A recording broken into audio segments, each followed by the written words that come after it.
आज यति सिम्पल टपिकको लागि पनि मैले भिडियो बनाइराख्नु परेको छ। यो भिडियो बनाउनुको पर्पज के हो भने मलाई तपाईँहरूको धेरै मेसेजहरू आउँछ, सर मलाई ट्रेडिङ गर्न मन छ, कसरी गर्नु, एकाउन्ट कसरी खोल्नु, र तपाईँहरू प्रत्येकलाई मैले पर्सनल्ली गाइड गर्न सक्दिनँ। यसो गर्नुहोस् न, उसो गर्नुहोस् न भन्न सक्दिनँ मैले। तपाईँहरूले के बुझ्नुपर्छ भने यो युट्युब हो र म युट्युबमा भिडियो हाल्छु र युट्युबमा मैले केही ट्रेडिङ रिलेटेड हालेको छु भने तपाईँले जान्न चाहेको क्वेसनसँग रिलेटेड भिडियो मैले अलरेडी बनाइसकेको हुन्छु। कतिजनाले कसरी खाता खोल्ने भन्नुहुन्छ, त्यो अलरेडी बनाएको छु। मेरो एकाउन्ट भेरिफाई नै हुँदैन भन्नुहुन्छ, मैले अलरेडी बनाएको छु। होइन, आइसिटीको बेसिक कुराहरू सिकाइदिनु अलरेडी बनाएको छु। तपाईँ कसरी ट्रेडिङ गर्नुहुन्छ हाल्नुहोस् भन्नुहुन्छ, मैले अलरेडी बनाएको छु। मेरो perform journey each and every देखाएको छु। मैले कतिवटा ट्रेड लिएको थिएँ, कुन ट्रेड लिए, प्रफिट लस सबै देखाएको छु। अर्को कुरो के पनि भन्न चाहन्छु भने मलाई धेरैजनाले कन्ट्याक्ट गर्नुहुन्छ र हेलो हाई मेरो के क्वेसनहरू थियो भन्नुहुन्छ। तपाईँहरूले यसरी मेसेज गर्ने होइन, तपाईँले यसरी साथीलाई हेलो हाई भनेर यसरी मेसेज गर्ने होइन क्या मलाई। अब त म ठुलो भएको होइन, तर के भने तपाईँको केही क्वेसनहरू छ भने डाइरेक्ट तपाईँले लेखेर पठाउने हो। हेलो मेरो नाम यो हो, म यस्तो छु, म वा डेमो ट्रेडर हो वा लाइभ ट्रेडर हो, के हो भनेर सुरुमा भन्ने। त्यसपछि मेरो क्वेसन यो छ भनेर तपाईँले पठाउनु भने के हुन्छ भने मैले त्यो क्वेसनहरू हेरेर तपाईँ अफलाइन भएको बेला नै मैले त्यो एन्सर दिन सक्छु नि त। तर हेलो लेखेर पठाउनु भएको छ भने हेलो लेखेर कतिजनाले पठाएको होला भन्नु त मलाई? सबैलाई मैले रेस्पोन्ड गर्न सक्दिनँ। त्यही भएर अलिकति यसो माइन्डफुल भएर सोच्नुहोस्। तपाईँको मात्र मेसेज आउने भन्ने हुँदैन होइन, यो फेसबुक फ्रेन्ड जस्तो होइन हामीहरू। तपाईँले हेलो भनेपछि मैले रिप्लाई गर्नुपर्ने त्यस्तो हुँदैन। यदि तपाईँलाई साँच्चै के जान्न मन छ भने त्यो डाइरेक्ट क्वेसनै लेखेर पठाउनुहोस्। त्यसको गर्दाखेरि मलाई रियाक्ट गर्न सजिलो हुन्छ। म्याक्सिमम बिगिनरै हुनुहुन्छ होइन, बिगिनरै नै मेसेज गर्ने हो, किनकि अलरेडी कमाइरहेकोले किन मेसेज गर्थ्यो होला र। तर बिगिनर हो भन्दैमा चाहिँ तपाईँले छुट चाहिँ पाउँदैन क्या। तपाईँ अल्छी बनिनु चाहिँ पाउनुहुँदैन बिगिनर हो भन्दैमा।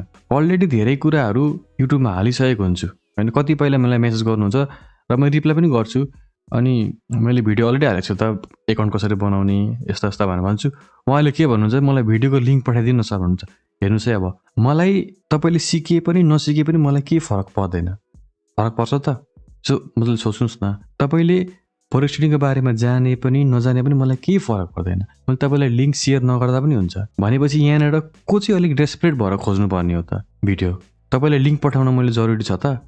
मैले किन मर्यादा गरेँ तपाईँलाई सिकाउनलाई? होइन, फ्रीमा सिकाइरहेको छु। तपाईँलाई केही कुरा सिक्न मन छ भने यसरी आल्छी भएर चाहिँ हुँदैन। आएर मलाई मेसेज गर्नुहुन्छ, म यो भिडियो अलरेडी बनाएको छु भन्दा भिडियोको लिङ्क पठाइदिनु भन्नुहुन्छ। भिडियो खोज्न ए बाबा कति गाह्रो छ र? जाने सरर च्यानलभित्र छिर्ने, भिडियो के छ हेर्ने, आफूले खोजेको भिडियो छ कि छैन हेर्ने, वा गुगलमा डाइरेक्ट सर्च गर्दा पनि हुन्छ। नेपाल माइन्डसेट लेख्ने अनि एउटा के खोज्न मन लागेको छ त्यो खोज्दा पनि हुन्छ है। अब यति सिम्पल पनि मैले भिडियो बनाउनु पर्छ भन्ने मलाई लागेको थिएन क्या। जस यतिको त नलेज छ जस्तो लागेको थियो होइन मान्छेहरू। तर अब सबै त्यस्तो भन्ने हुँदैन, म्याक्सिममको त्यस्तो छ क्या, अल्छी गर्ने क्या। र कतिपय भिडियोहरू मैले आफै हाल्नुपर्छ भन्ने छ। जस्तै मैले डिपोजिटको बारेमा हालेको छैन, कसरी डिपोजिट गर्ने भनेर, बाइनेन्समा कसरी P2P गर्ने, र मैले नै हाल्नुपर्छ भन्ने छैन। तपाईँले युट्युबमा खोज्नु भने टनाटनहरू भिडियो भेट्नुहुन्छ। त्यो एक्सक्युज चाहिँ नबनाउनुहोस् क्या। ग्रुपमा आएर सोध्नुहुन्छ, सिम्पल कुराहरू सोध्नुहुन्छ, त्यही कुरो ठ्याक्कै त्यही कपी पेस्ट गरेर गुगल र युट्युबमा हाल्यो भने एन्सर आउँछ। त्यही पनि अलिकति तपाईँहरूले पनि सिक्न इच्छुक जस्तो गर्नुभयो भने अनि मलाई पनि रिप्लाई दिन वा सिकाउन मजा आउँछ क्या। तपाईँहरू चाहिँ केही गर्दै नगर्ने अनि मैले चाहिँ उल्टो जबरजस्ती तपाईँहरूलाई चाहिँ त्यो सिकाउन सक्दिनँ। त्यसरी तपाईँबाट पनि केही मेहनत छ त, यसले मेहनत गर्दैछ भनेपछि मलाई पनि सिकाउन आउँछ। कतिपयसँग मैले रातभरि पनि गफ गरेको हुन्छु, किनकि उता साइडबाट सिक्न इच्छुक मान्छेहरू हुन्छन् क्या। त्यससँग कुरा गर्नु पनि मजा आउँछ, किनकि अलरेडी एउटा नलेजेबल मान्छेसँग कुरा गर्नु र एउटा केही नजान्नुसँग कुरा गर्नु अलिक फरक पर्छ क्या। र एउटा मान्छे अलिकति सिक्न डेडिकेटेड छ भने उसँग अलिक मजा आउँछ क्या उसलाई सिकाउन पनि।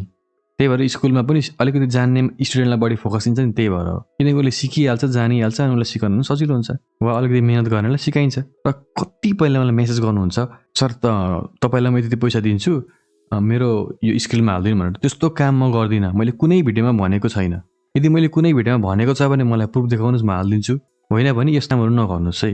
मैले कुनैमा पनि तपाईँलाई पैसा पठाइदिन्छु यता त भनेको छैन, म एजेन्ट होइन र त्यस्तो काम पनि गर्दिनँ म। र अर्को कुरो के हो भने तपाईँलाई यति पैसा दिन्छु सर, इन्भेस्टमेन्ट गर्छु तपाईँमा, अनि प्रफिट स्प्लिट गरौँ न तपाईँ र म भन्नुहुन्छ। यस्तो पनि यस्तो सोच पनि नराख्नुहोस्। मैले यहाँ तपाईँहरूबाट इन्भेस्टमेन्ट माग्नेको लागि भिडियो बनाएको होइन। तपाईँलाई मैले सिकेका कुराहरू सेयर गरेको, मैले एक्सपिरियन्स गरेको कुराहरू सेयर गर्नलाई यो भिडियोहरू बनाउँदैछु। मेन फोकसै त्यही हो मेरो च्यानलमा गएर हेर्नुहोस्, फर्स्ट लर्न देन अर्न हो। Give me money and you will earn भन्ने होइन।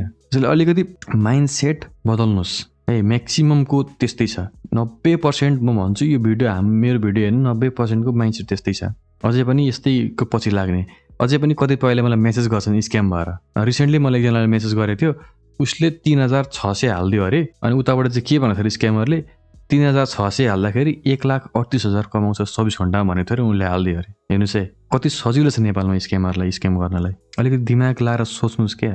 जति अल्छी बन्दै जानुहुन्छ नि आफू, त्यति तपाईँले नै ह्याम्बर हुन्छ, त्यति तपाईँको हार्म हुन्छ। 3600 केही पनि होइन, आयो भने 1 लाख आयो, गयो भने भन्नुहुन्छ नि, त्यो तपाईँभन्दा बढी उल्लु मान्छे कोही छैन यस्तो सोच्नुहुन्छ भने चाहिँ।